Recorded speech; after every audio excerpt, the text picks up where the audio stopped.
Sveiki, esu Daumantas Katinas, Vilniaus universiteto vokiečių filologijos katedros docentas ir dėstau šiuolaikinę vokiečių kalbą bei vokiškai kalbančių šalių istoriją ir kultūrą.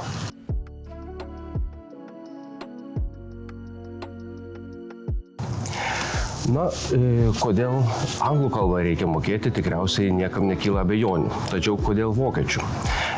Patys vokiečiai yra sugalvoję pasakymą English ist ein Muss, Deutsch ist ein Plus. Anglų kalba būtinumas, o vokiečių kalba pranašumas.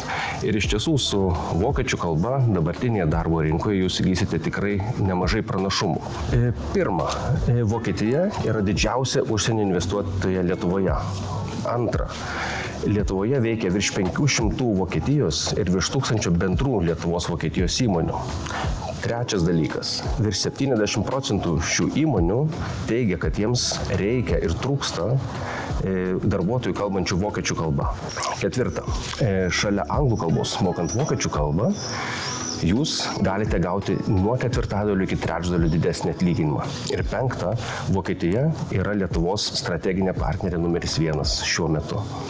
Vokiečių kalbos stojant į šią studijų programą mokėti nereikia.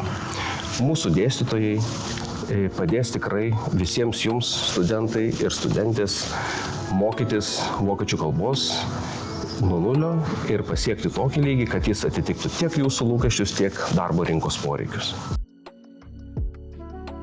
Svarbiausia, užsibrėžkite savo tikslus, atkakliai jų siekite ir būkite smalsūs ir tyrinėkite, nes tiek darbo rinka, tiek studijų aplinka jums suteikia neribotą kiekį galimybių.